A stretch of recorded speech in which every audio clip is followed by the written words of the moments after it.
कल जेपीएससी ने जेट की परीक्षा आयोजित की थी। हिंदी की भी परीक्षा हुई। उसमें हिंदी के 100 प्रश्न पूछे गए। पेपर 2 हिंदी में 100 प्रश्न पूछे गए।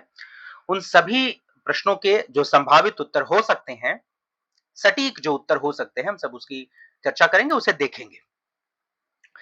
91वां प्रश्न है, जो इसका पहला प्रश्न है, निम्नलिखित में कौन सा युग्म संगत है? तो इसका सही जो उत्तर है वह विकल्प ए है।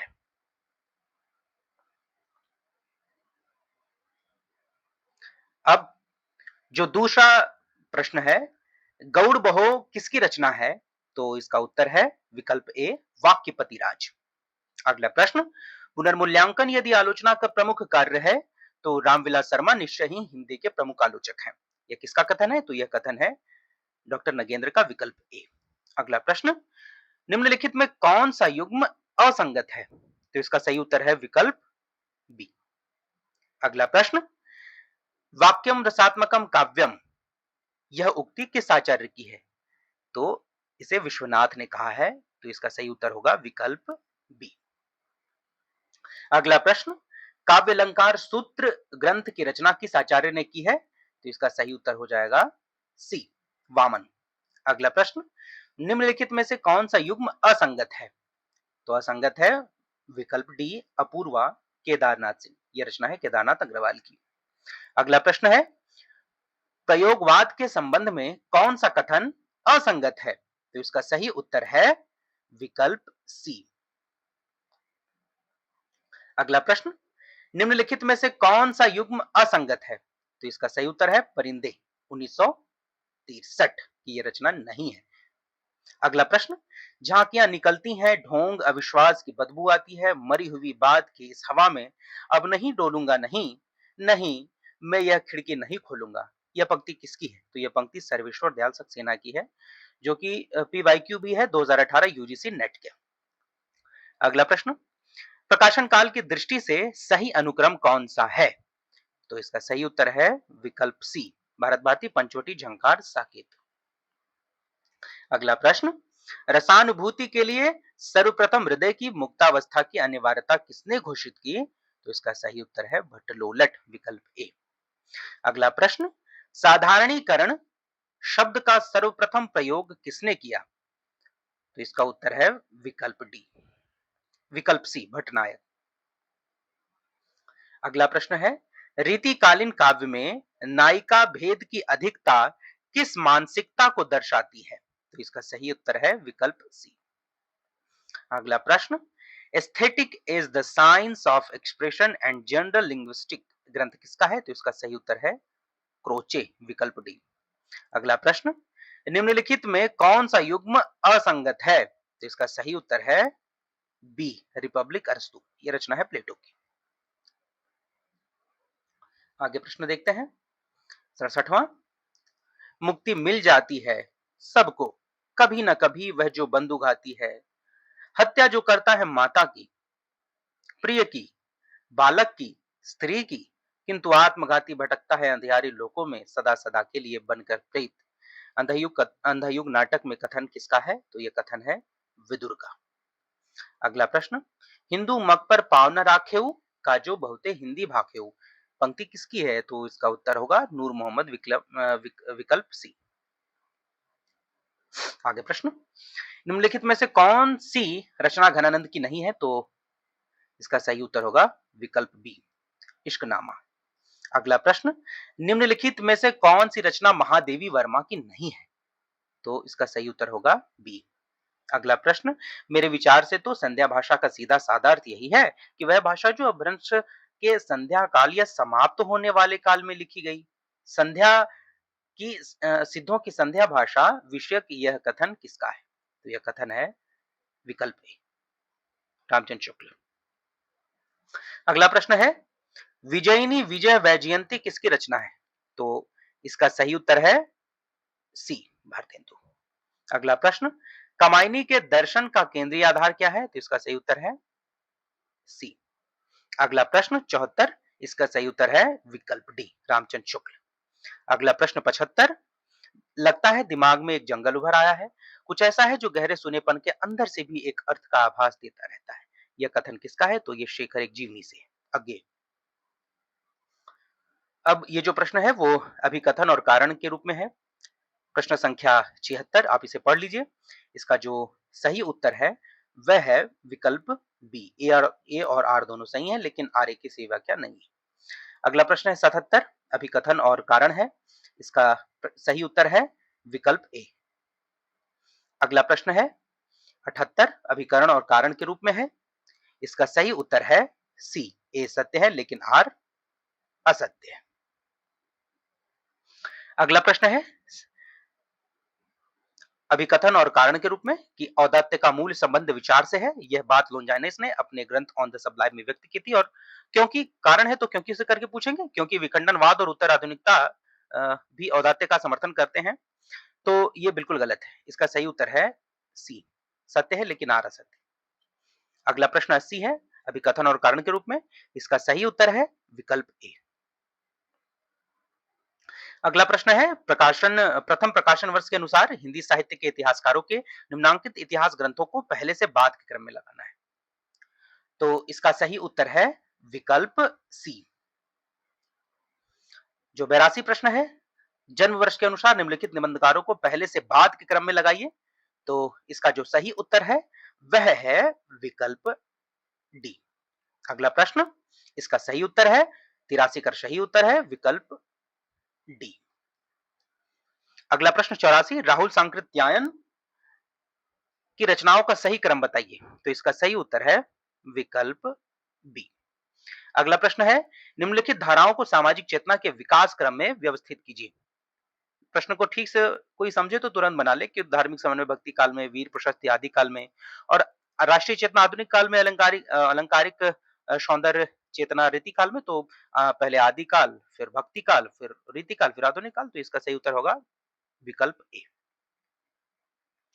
अगला प्रश्न 86 उसका सही उत्तर विकल्प डी। अगला प्रश्न 87 निम्न कथनों में अधिक समीचीन है, मतलब कौन सबसे ज्यादा सही है? सही है तो इसका सही उत्तर है विकल्प बी।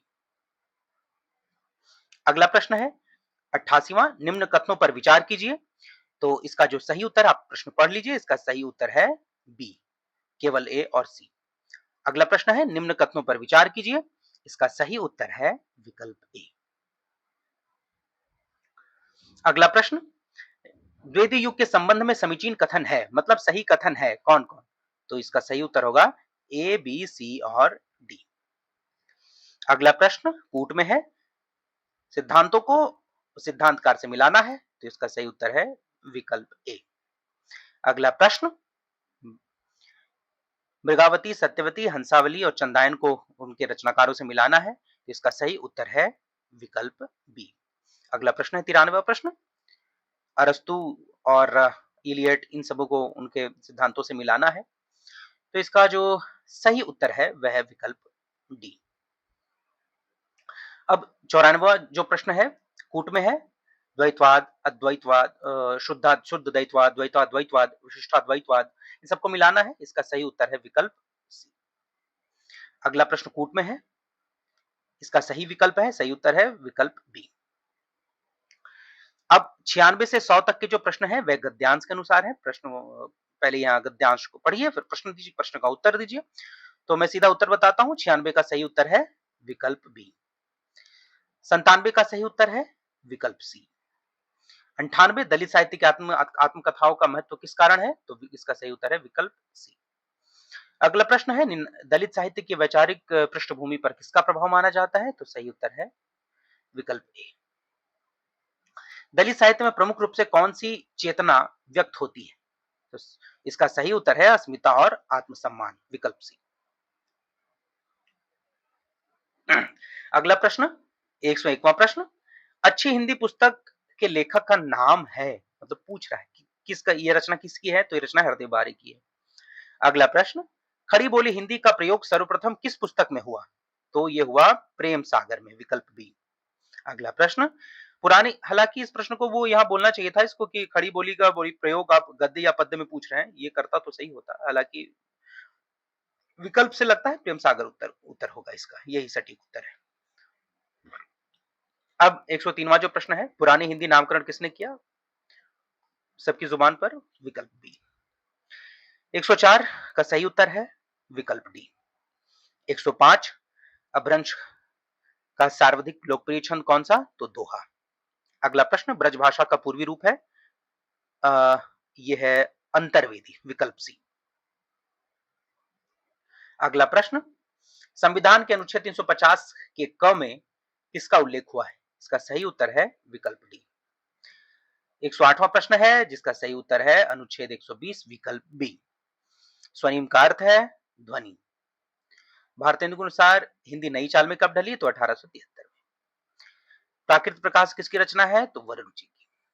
112 का सही उत्तर क्या होगा? तो मुंशी सदासुख लाल। अगला प्रश्न, तुलसी की काव्य पंक्ति, अति कटु बचत कहती के कई मानहु लोन जरे पर दे। सही उत्तर विकल्प ए। अगला प्रश्न, भारतेंदु की कविता की सबसे बड़ी विशेषता है? तो बी, प्राचीन और नवीन का समन्वय। अगला प्रश्न, कविता कलाप किसकी रचना है? तो विकल्प सी। अगला प्रश्न, दक्षिण भारत हिंदी प्रचार सभा चेन्नई के संस्थापक? विकल्प बी, मोटूरी सत्यनारायण।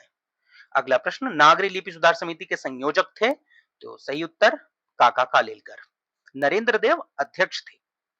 अगला प्रश्न, निम्नलिखित में से कौन सी रचना रघुवीर सहाय की नहीं है? तो इसका सही उत्तर है विकल्प सी, एक सूनी नाव।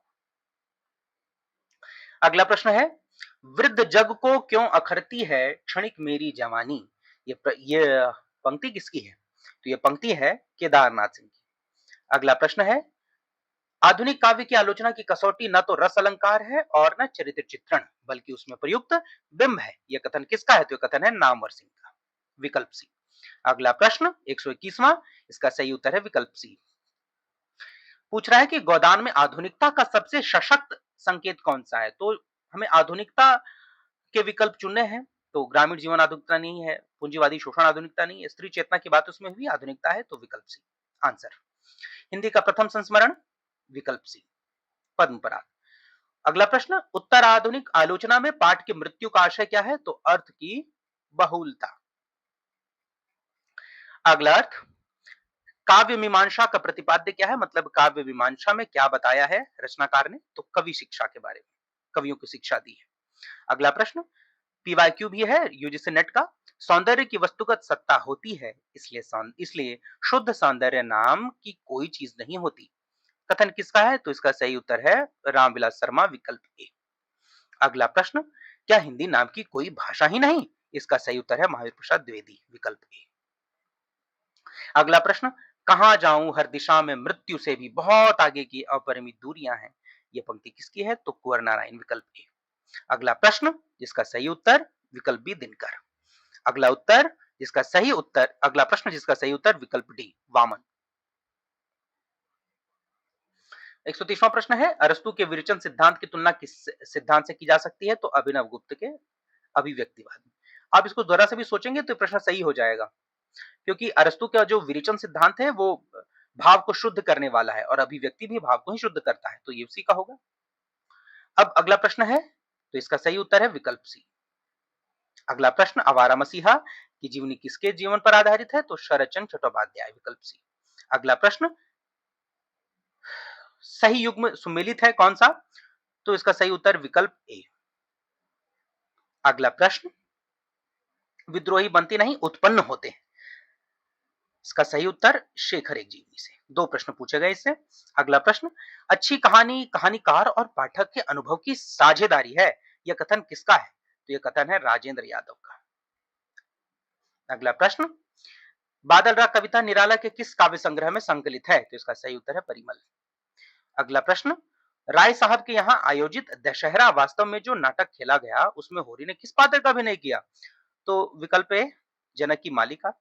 अगला प्रश्न, रामधारी सिंह दिनकर, इसका सही उत्तर होगा विकल्प ए।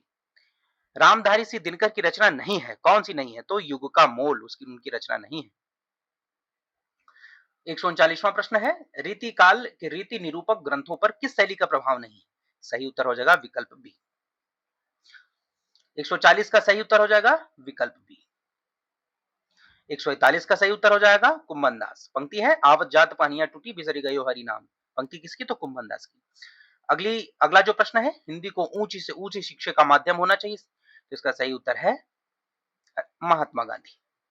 143 जो प्रश्न है उसका सही उत्तर है विकल्प सी। सघन कुंज छाया सुखद शीतल मंद समीर, यह पंक्ति है बिहारी की। सही उत्तर विकल्प बी।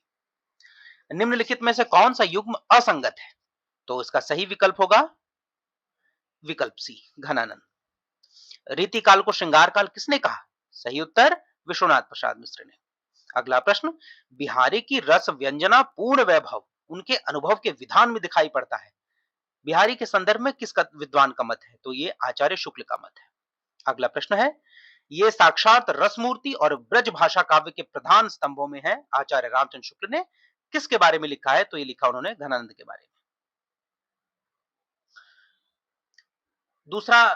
दूसरा प्रश्न है, निम्नलिखित में से कौन सा काव्यांग निरूपक ग्रंथ नहीं है? तो इसका सही उत्तर है विकल्प डी छंदसार। अगला प्रश्न है, सरस्वती और महावीर प्रसाद द्विवेदी के बारे में कौन सा कथन असंगत है? तो ये जो डी है, सरस्वती में हिंदी के इतर भाषाओं के अनुवाद छापने की मनाही थी, तो ये गलत है, इसलिए ये सही है। विकल्प डी 150 का सही उत्तर होगा। अब कुछ दिनों में, क्योंकि 2 विषय की जो परीक्षा है वो तो रद्द हुई है, इस परीक्षा का जब आयोजन हो जाएगा और अच्छे से ये सफल होगी, उसके बाद जेपीएससी जो है अपना फाइनल ऑफिशियल आंसर की जारी करेगा। उसमें मालूम चलेगा कि किनके प्रश्न सही हुए, गलत हुए। अभी के लिए इतना ही, धन्यवाद।